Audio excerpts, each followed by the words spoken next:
लखनऊ में 72 लोगों को अपना आशियाना मिला है। योगी आदित्यनाथ ने लोगों को अपने फ्लैट्स की चाबी सौंपी है। जिस जमीन पर ये फ्लैट्स बने हैं उस पर कभी माफिया मुख्तार अंसारी का कब्जा था। सरकारें बदलती रहीं, समय बीतता रहा, लेकिन लखनऊ की इस बेशकीमती जमीन पर मुख्तार का कब्जा बरकरार रहा। 2017 में यूपी में योगी की सरकार बनी और माफियाओं की उल्टी गिनती शुरू हो गई। योगी आदित्यनाथ ने उसी जमीन पर गरीबों का आशियाना बसाया जिस पर कभी माफिया का आलीशान बंगला हुआ करता था।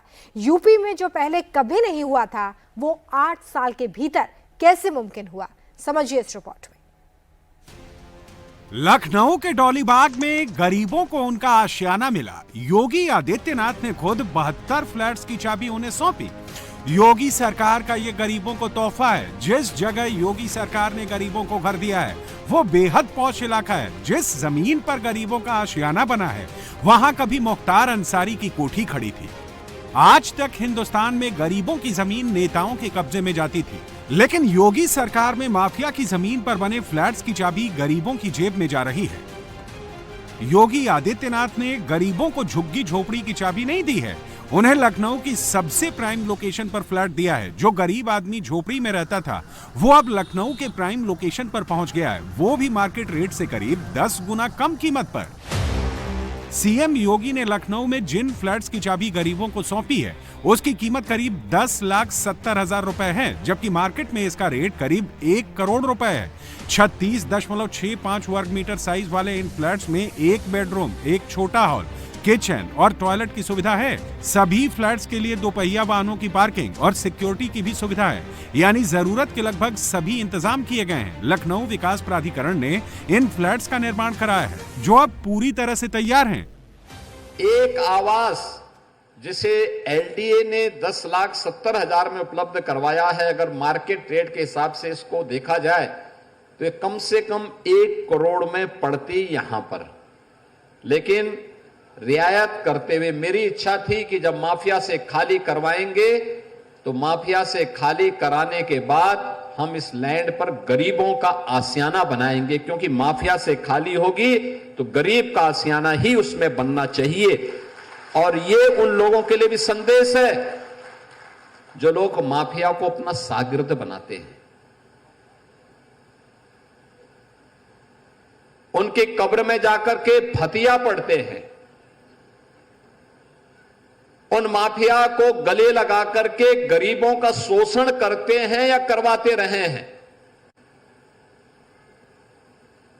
अब उत्तर प्रदेश में तो नहीं कर पाएंगे, उत्तर प्रदेश की जनता तो उनकी असलियत समझ चुकी है, इसलिए उनको जवाब देती है। जिन जमीनों पर माफिया का कब्जा हो जाता था उसे दोबारा हासिल करना यूपी में लगभग नामुमकिन था, लेकिन 2017 से यूपी में योगी की सरकार है। योगी सरकार में कैसे माफिया पस्त हुए, माफिया की जमीन पर गरीबों का आशियाना बना, आपको बताते हैं। लखनऊ के डॉलीबाग में मौजूद ये जमीन उन लोगों की थी जो बंटवारे के बाद पाकिस्तान चले गए थे। काफी समय तक ये जमीन ऐसी ही पड़ी रही, लेकिन जब यूपी में समाजवादी पार्टी की सरकार बनी तो इस जमीन पर मुख्तार अंसारी ने धोखे से अपनी मां का नाम दर्ज करा लिया। इसके बाद यूपी में सपा सरकार के बाद बीएसपी की भी सरकार बनी, लेकिन इस जमीन पर मुख्तार अंसारी का कब्जा बरकरार रहा। लेकिन योगी सरकार के आने के बाद माफियाओं पर एक्शन शुरू हुआ, उनके कब्जे की जमीनों को मुक्त कराया गया। 2020 में योगी सरकार ने बुलडोजर से मुख्तार अंसारी के दोनों मकानों को ध्वस्त कराया और इसके बाद गरीबों को घर देने की योजना बनाई गई और अब इन फ्लैट्स की चाबी भी दे दी गई है। और आपने देखा होगा पिछले 8.5 वर्ष में बिना रुके, बिना डिगे, बिना झुके अनवरत रूप से ये कार्रवाई चली है। और मैं उन लोगों से जो अब भी इन माफियाओं के साथ सहानुभूति रखते हैं उन सब से कहूंगा कि वे अपने पैरों पर कुल्हाड़ी मार रहे हैं। अपने संगठन, अपनी संस्थाओं की अपूर्णीय क्षति कर रहे हैं।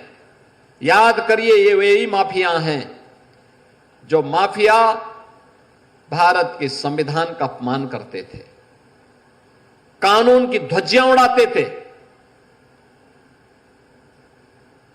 इनके लिए अधिकारी का कोई मतलब नहीं, इनके लिए अपराध मायने रखता था और अपने अपराध से छाती ठोक करके ये उस समय की सरकारों को झुकाया करते थे।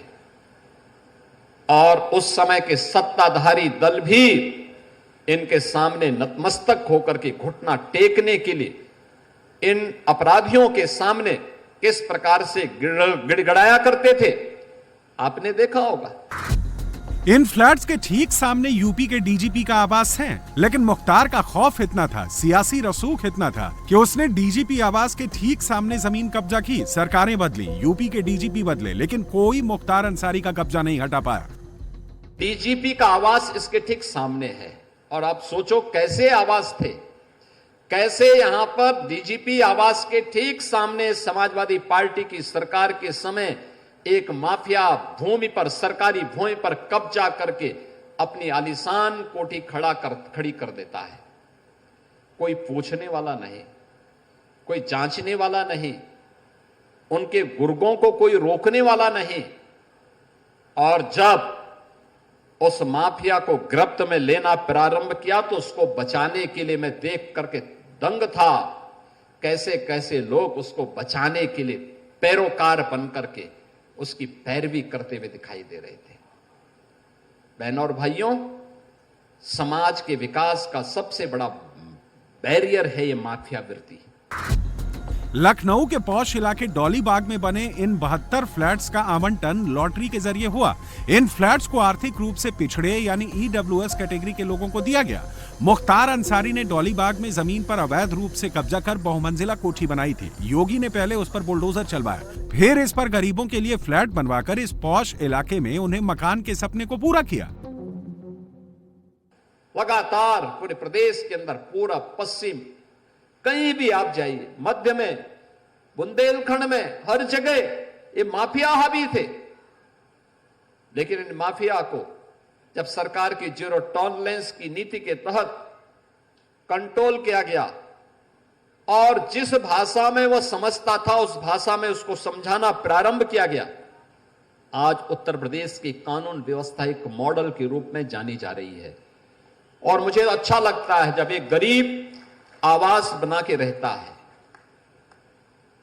प्रधानमंत्री मोदी जी की अनुकंपा से अब तक हम प्रदेश के अंदर 60 लाख गरीबों को पिछले 8.5 वर्ष के अंदर एक एक आवास उपलब्ध करवाने में हमने सफलता प्राप्त कर दी। गरीबों के लिए आशियाना बनाना आसान नहीं था। ये फ्लैट्स लखनऊ के पौष इलाके डॉलीगंज में बने हैं। ये जगह लखनऊ के हजरतगंज से केवल 5 मिनट की दूरी पर है। यहाँ मुख्तार अंसारी के बेटों के नाम पर बंगला था। योगी ने 3 साल पहले इस बंगले पर बुलडोजर चला दिया। मुख्तार के बेटों ने हाई कोर्ट से लेकर सुप्रीम कोर्ट तक केस लड़ा, लेकिन अदालतों ने फैसला लखनऊ डेवलपमेंट अथॉरिटी के पक्ष में दिया। जिन लोगों को फ्लैट्स की चाबी मिली है, उन्हें अब भी विश्वास नहीं हो रहा कि लखनऊ के सबसे प्राइम लोकेशन पर उनका आशियाना है। बहुत से लोग ऐसे हैं जो सालों से किराए के मकान में रह रहे थे, लेकिन योगी सरकार की वजह से उनका लखनऊ में अब अपना घर है। अब सोनू कुमार कनौजिया हैं और इनको आज ये आवास मिला है। इसकी चाबी मुख्यमंत्री योगी आदित्यनाथ ने इनको सौंपी है। ये एलई का जो आवास बना है, और सोनू जी जो है दूध सप्लाई का काम करते हैं। तो जिंदगी में कभी सोचा था कि सर पे छत हो जाएगी? मैम सोचा तो था, प्रयास में भी लगे रहते थे कि मैंने प्रधानमंत्री आवास में फॉर्म भी भरा था, लेकिन नहीं निकला था। फिर भी मैं प्रयास में रहा था, लेकिन आज नहीं तो कल भगवान पे भरोसा था और योगी सरकार पे भी भरोसा था कि आज नहीं तो कल मुझे मकान मिलेगा ज़रूर। और लेकिन ऐसी जगह पे मिलेगा ये मैंने कभी सपने भी नहीं सोचा था। मैं बहुत खुश नसीब हूँ कि तो मुझे मिला ये मकान। बहुत लकी हूँ कि जो प्राइम लोकेशन पे मुझे मकान मिला। कीमत भी कम है उसके साथ। कीमत भी कम है, तो अपनी मैं तो कभी नहीं खरीद पाती। योगी जी को इसलिए धन्यवाद कर देती हूँ। और जो जमीन है उस पर कब्जा था मुख्तार अंसारी का। तो मुख्तार अंसारी का कब्जा योगी जी ने इतना अच्छा किया कि गरीबों का घर बना दिया उस पे। उनको वो करके इनको बुलडोजर चला के वहाँ गरीबों का, उनको तो बहुत आशीष मिले। इससे पहले प्रयागराज में भी योगी सरकार ने अतीक अहमद के अवैध कब्जे को मुक्त कराया था। उस जमीन पर गरीबों के लिए 70 फ्लैट बनाए गए थे। अब लखनऊ में गरीबों को घर मिला है। योगी सरकार ने जो किया उसे ही ट्रांसफर कहते हैं। माफिया की जमीन गरीब आदमी के पास पहुंच गई। अब जो ये फ्लैट 72 बनाए गए हैं वो इस तरह से हैं। एक कमरा यहाँ पर है और इसके बाद आपको एक कमरा ये दिखा है यहाँ पे, यहाँ एक बाथरूम है, ये टॉयलेट है, ये बालकनी है। तो इस तरह से ये पूरा फ्लैट बनाया गया है। अच्छा, इसमें सब ग्रेनाइट वगैरह किचन में लगाया है, सिंक है। अब संदीप जी, आप अपना घर दिखाइए अपनी तरह से, क्या आइए ना। बनाएंगे, कहाँ क्या है? मैम ये हमारा बेडरूम है, ये काफ़ी बड़ा सा बेडरूम है। इसके बगल में बाथरूम है। देखिए ये भी काफ़ी अच्छा बना हुआ है और अच्छे लेवल के सामान यूज़ की गई हैं। इधर आपका वॉशरूम है, ये आप हमारी बालकनी है और ये हमारा किचन है। और यहाँ जी एक गरीबों का आशियाना ये होता है बाबा जी की आशीर्वाद से। जब कट्टा चलता है तो मुख्तार अंसारी जैसा माफिया बनता है, और जब सत्ता चलती है, ईमानदारी से काम करती है, तो गरीबों को आशियाना मिलता है। योगी सरकार ने नया ट्रेंड बनाया है, ऐसे ट्रेंड जिसे आने वाले दिनों में दूसरी सरकारें भी फॉलो करेंगी। बिहार के पूर्णिया में एक ही परिवार के 3 लोगों की आधे घंटे के भीतर मौत हो गई। ना तो किसी पर गोली के निशान थे, ना ही किसी को जहर खिलाया गया था। सवाल उठने लगा कि ये मौतें हुई तो हुई कैसे। जिस नेता की मौत हुई है वो बीएसपी के सिंबल पर लोकसभा का चुनाव भी लड़ चुके हैं। परिजनों का कहना है कि ये मौतें सामान्य नहीं है, लेकिन आधे घंटे के भीतर एक ही परिवार में 3 लोगों की मौत कैसे हो सकती है? यह हादसा है या फिर मर्डर? इसका खुलासा तो पोस्टमार्टम रिपोर्ट के आने के बाद ही होगा। लेकिन नवीन कुशवाहा के गले पर फंदे के निशान ने पूरे मामले को उलझा दिया है। 3 लोगों की मौत पर डॉक्टर्स क्या कह रहे हैं, पुलिस की जांच का एंगल क्या है, इस रिपोर्ट में देखिए।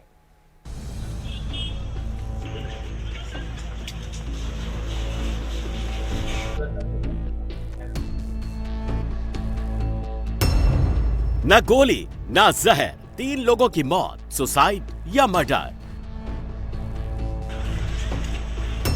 गले पर फंदे का निशान, नेताजी की मौत पर सवाल। पति, पत्नी और बेटी, पूर्णिया में 3 लोगों की मौत की मिस्ट्री। 30 मिनट के भीतर पूर्णिया में एक ही परिवार के 3 लोगों की मौत हो गई। सबसे पहले बीएसपी से लोकसभा का चुनाव लड़ चुके नवीन कुशवाहा की बेटी को गंभीर हालत में 7:30 बजे अस्पताल लाया गया। उसके बाद पत्नी, फिर अंत में नवीन कुशवाहा को करीब 8 बजे अस्पताल लाया गया। जिस समय यह घटना हुई, उनके दोनों बेटे घर में ही थे। बेटे ने ही तीनों को अस्पताल पहुंचाया, लेकिन डॉक्टर किसी को भी नहीं बचा पाए। कुछ ही देर बाद तीनों की बारी बारी से मौत हो गई। नवीन कुशवाहा की बेटी तनु के सिर के पिछले हिस्से में चोट लगी थी। नवीन कुशवाहा की पत्नी कंचन लता के शरीर पर किसी तरह के चोट के निशान नहीं मिले, जबकि नवीन कुशवाहा के गले पर फंदे के निशान मिले। दिल दहला देने वाला यह हादसा पूर्णिया के खजांची हाट थाना इलाके की यूरोपियन कॉलोनी में हुआ। वहीं मृतक नवीन कुशवाहा के भाई जेडीयू नेता निरंजन कुशवाहा इसे सामान्य मौत बता रहे हैं। उनके मुताबिक नवीन कुशवाहा की बेटी तनु, जो कि मेडिकल 4th ईयर की छात्रा थी, वो घर में गिर गई थी। उसे बचाने के लिए पिता नवीन कुशवाहा गए और वो सीढ़ियों पर फिसल गए। ये देखकर सदमे की वजह से उनकी पत्नी कंचन माला की भी मौत हो गई। हमारा बड़े भाई नवीन कुशवाहा जी की पुत्री मेरी भतीजी सीढ़ी से स्लिप की और उनको बचाने के लिए भाई साहब भी उसके साथ जो है स्लिप कर गए और भाभी हमारी ये घटना को बर्दाश्त नहीं कर पाई, उनका हार्ट अटैक हो। यही है, अभी डॉक्टर भी। नवीन कुशवाहा भले ही इसे सामान्य मौत बता रहे हो, लेकिन डॉक्टर्स की राय बिल्कुल अलग है। उनके मुताबिक नवीन कुशवाहा के गले पर फांसी के फंदे का निशान है। डॉक्टर्स का कहना है कि देखने से लगता है कि नवीन कुशवाहा ने फांसी का फंदा लगाकर खुदकुशी की है। तनुप्रिया जो है उसको सर में चोट लगा है, तो ये तो एग्जैक्ट ना, लेकिन हमको लगता है कि हेड इंजरी एक्सपायर की है, एक्सीडेंटल हो सकता है। दूसरा जो उनकी वाइफ है नवीन जी की, कंचन माला से, हाँ कुछ नाम है, कंचन माला से, तो इसमें कोई कारण नज़र नहीं आया। तो ज़्यादा संभावना डायबिटीज या इस्कीमिक हार्ट डिजीज पहले था इनको, तो सदमा से एमआई हुआ, अटैक हुआ, उसके चलते डेथ हुआ। और ये नवीन कुशवाहा नवीन कुशवाहा का जो लाया गया गैस मिनिस्टर हैं, उनको लाइगेचर मार्क है गला में, ये राइट मस्टवार्ड से लेफ्ट मस्टवार्ड तक सब मैंडिबुलर एरिया में ऑब्लिक है, हाफ सर्किल बना हुआ है। ये ज़्यादा संभावना है सुसाइडल। मामला सियासी परिवार से जुड़ा था। खबर मिलते ही पुलिस एक्टिव हो गई। एसपी समेत कई थाने की पुलिस मौके पर पहुंची। डेड बॉडी का पोस्टमार्टम कराया गया। नवीन कुशवाहा खाद बीज के बड़े व्यवसायी थे। उन्होंने 2009 में बसपा से पूर्णिया लोकसभा चुनाव लड़ा था, जबकि 2010 में धमदाहा से निर्दलीय प्रत्याशी के रूप में चुनाव लड़ा था। पूर्णिया पुलिस के मुताबिक पोस्टमार्टम रिपोर्ट और फोरेंसिक जांच के बाद ही मौत की असली वजह का पता चल पाएगा। हम लोगों को सूचना मिली कि गैलेक्सी हॉस्पिटल जो सदर थाना अंतर्गत है, वहाँ पर 3 जो माता पिता और उनकी जो बेटी है, उनके शव को लेकर आया गया है। पहले जो उनके परिजन थे, उनके जो बड़े और छोटे बेटे हैं, उनके द्वारा अपनी फैमिली को लेकर आया गया कि उनको घर ही में बेहोशी हालत में ये लोग मिले हैं। वो लोग तुरंत उसको उपचार करवाने के लिए उन्होंने हॉस्पिटल में रश किया और डॉक्टर्स का कहना है, जैसा कि हम लोगों ने अभी पूछताछ की, बातचीत की, कि जब उनको लेकर आया गया तो काफ़ी सीरियस थे और मतलब ब्रॉड डेड थे।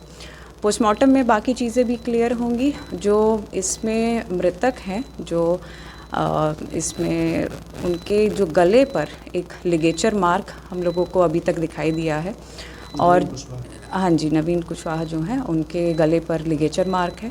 उनकी जो वाइफ है माला, उनके शरीर पर ऐसा भी कोई चोट या कोई निशान ऐसा नहीं है। मृतक नवीन कुशवाहा की मौत की खबर मिलते ही बिहार सरकार में मंत्री लेसी सिंह, पूर्णिया के सांसद पप्पू यादव, पूर्व सांसद संतोष कुशवाहा, विधायक विजय खेमका, कांग्रेस प्रत्याशी जितेंद्र यादव अस्पताल पहुंचे। पप्पू यादव ने पूरे मामले की जांच कराने की मांग की। पप्पू यादव के मुताबिक ये मौतें सामान्य नहीं है। हम पूरा जांच चाहेंगे, पूरा इंक्वायरी हो इसका हर परिस्थिति में, और मुझे लगता है कि पोस्टमार्टम रिपोर्ट के बाद सामने में सब कुछ आएगा। कि एक साथ ना फांसी की बात आ रही है, ना जहर का, ना गोली का। फिर यदि 3 घटना हुई कैसे, इसलिए हम चाहेंगे कि जिला प्रशासन इसकी पूरी इंक्वायरी करे, जांच करे कि इसमें कौन कौन लोग इन्वॉल्व हैं। एक ही परिवार के 3 लोगों की मौत की वजह पर सस्पेंस बना हुआ है, क्योंकि इसमें ना तो गोली चली है, ना ही ये मामला जहर खाकर जान देने का है। सुसाइड को लेकर अभी तक कोई पुख्ता सबूत नहीं मिला है। ऐसे में ये मौत संदिग्ध नजर आ रही है। मेडिकल बोर्ड ने तीनों शवों का पोस्टमार्टम किया। मौत की असली वजह का पता रिपोर्ट आने के बाद ही चलेगा। बागेश्वर धाम के पीठाधीश्वर धीरेन्द्र कृष्ण शास्त्री 7 नवंबर से सनातन एकता यात्रा निकालने वाले हैं। ये यात्रा दिल्ली से वृंदावन तक जाएगी। इससे पहले धीरेन्द्र कृष्ण शास्त्री ने उत्तराखंड के बाराकोट में विशेष पूजा अर्चना की है, यमुना की स्वच्छता का संकल्प लिया है। धीरेन्द्र शास्त्री की सनातन एकता यात्रा का मकसद आखिर क्या है, उनकी यात्रा में कौन कौन शामिल होगा, पूरी डिटेल इस रिपोर्ट में।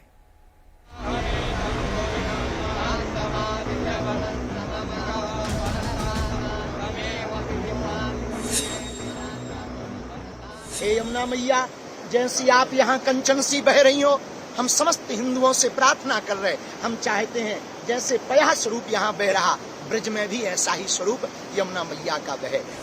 यमुना की धारा जितनी स्वच्छ और निर्मल यमुनोत्री में है, वैसी ही धारा दिल्ली में, मथुरा में हो, प्रयागराज संगम में हो, इसके लिए बाबा बागेश्वर ने प्रण ले लिया है।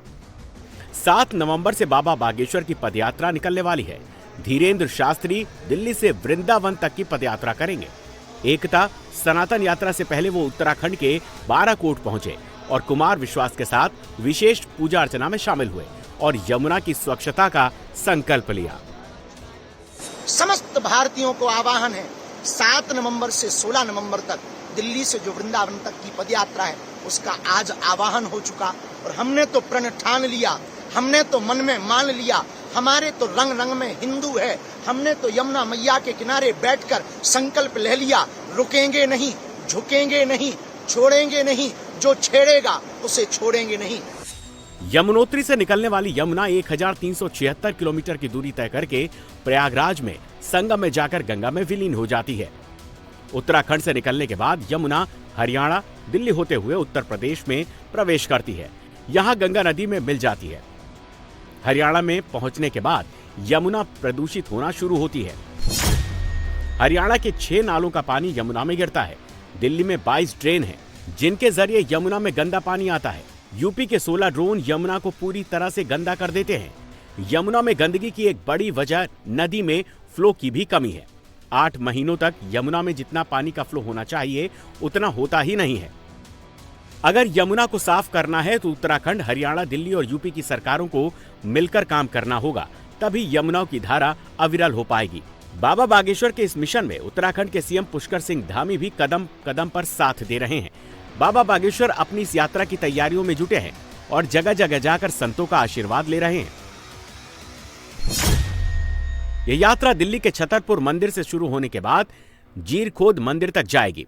8 नवंबर को यात्रा फरीदाबाद से आगे बढ़ेगी तो 9 नवंबर को बल्लभगढ़ से शुरुआत होगी। इसी तरह 101 यात्रा पलवल से आगे बढ़ेगी। यात्रा में कुल 10 पड़ाव होंगे। इस दौरान 15 नवंबर को यात्रा राधा गोविंद मंदिर पहुंचेगी। 16 नवंबर को वृंदावन के बांके बिहारी मंदिर में दर्शन के साथ यात्रा का समापन होगा।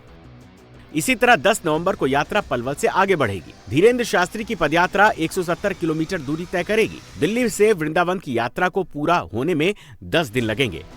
बाबा बागेश्वर की पूरी यात्रा का रूट यमुना के किनारे किनारे से गुजरेगी। धीरेन्द्र शास्त्री की एकता सनातन यात्रा का मकसद हिंदुओं को एकजुट करना और भारत को हिंदू राष्ट्र बनाना है। अब इस देश में तनातनी नहीं, सनातनी होंगे। इस देश में अब गजवाए हिंद नहीं, भगवाए हिंद होगा। इस देश में राम का विरोध करने वाले नहीं, राम का सपोर्ट करने वालों की जय जयकार होगी। इस देश में अब यमुना मैया जो वृंदावन में जाते जाते विचित्र हो जाती हैं, उनका मलिन स्वरूप हो जाता है, पुनः इसी स्वरूप में आ सकें, पया स्वरूप में आ सकें, कंचन स्वरूप में आ सकें, ऐसा हमने और हमारे भ्राताश्री ने आज प्रण लिया। धीरेन्द्र शास्त्री की पदयात्रा में 50,000 लोगों के शामिल होने का अनुमान है।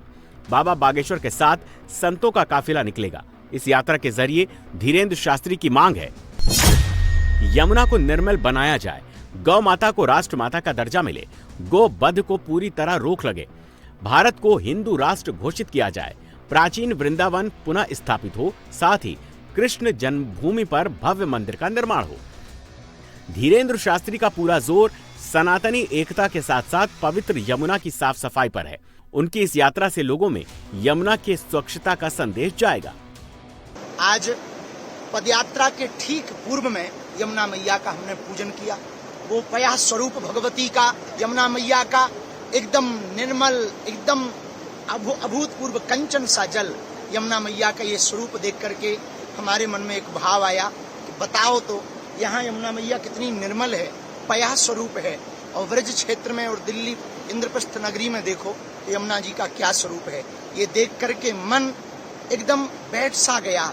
आज हमने मन में ये ठान लिया कि जो सनातन हिंदू एकता पदयात्रा है 7 नवंबर से 16 नवंबर तक, हमारे भ्राताश्री जो परिवार में बड़े होते हैं वो सभी पुण्य मंगल कार्यों में आगे लेकर चलते हैं। तो आज आपने वो दायित्व निभाया और हमसे कहा भैया चलो यमुना जी का पूजन करेंगे पदयात्रा के पूर्व में, और वहाँ संकल्प लेंगे जैसी निर्मल धारा यहाँ बह रही है, हम गांव गांव गली गली 7 नवंबर से 16 नवंबर तक जाएंगे, दिल्ली से वृंदावन तक जाएंगे, हिंदुओं को एकजुट करेंगे, सनातनियों को एकजुट करेंगे। बाराकोट में धीरेन्द्र शास्त्री की विशेष पूजा अर्चना में उनके साथ कुमार विश्वास और दूसरे संत भी शामिल हुए। कुमार विश्वास ने उम्मीद जताई कि धीरेन्द्र शास्त्री जिस संकल्प के साथ अपनी यात्रा निकाल रहे हैं वो जरूर पूरी होगी। हमारे यहाँ परंपरा है कि शुभ संकल्पों के समय पूरा परिवार के सभी मंगल ध्वनि करने वाले सभी मित्रगण, पूरे परिजन मिलकर जो संकल्प लेता है उसे शुभकामना देते हैं, पाथेवत आशीर्वाद देते हैं। तो एक बहुत ही बड़ा संकल्प माँ यमुना की इस निर्मल धारा को लेकर संगम तक जो माँ जाती है, और इस बीच में जो व्याधि हम पुत्रों के कारण माता को देखनी पड़ती है, उससे दुखी होकर और एक सनातन धर्म की ध्वजा पूरे विश्व में फैले संकल्प के साथ लोक आस्था में बड़े प्रचलित और बड़े लोकख्यात मेरे परम प्रिय अनुज और बागेश्वर धाम सरकार उपाख्य से विख्यात भाई धीरेन्द्र कृष्ण शास्त्री जी ने एक संकल्प लिया कि वे 7 तारीख से दिल्ली जो इंद्रप्रस्थ जो राजधानी है वहाँ श्री मंदिर से प्रस्थान करके वो ब्रज भूमि तक पहुँचेंगे। तो उस संकल्प को पूर्ण करने के लिए आज समस्त पुरोहित समाज के साथ, हमारे विप्रजनों के साथ हमने माता के प्रवाह को प्रणाम किया और ये संकल्प लिया। हम सबकी शुभकामनाएं इनके साथ हैं कि जिस प्रकार बागेश्वर धाम के उस पुण्य कार्य के कारण इन्होंने असंख्य लोगों के जीवन में प्रकाश भरा है, आनंद भरा है, व्याधि मुक्त किया है, ऐसे ही ये सनातन धर्म की पताका, ये भारतीय मनीषा का जो गौरव है, ये ऐसे युवा संतों के माध्यम से पूरे विश्व में फैले। धीरेन्द्र शास्त्री इससे पहले भी यात्रा निकाल चुके हैं। इस बार बाबा बागेश्वर की यात्रा में मुस्लिम समुदाय के लोग भी शामिल होंगे।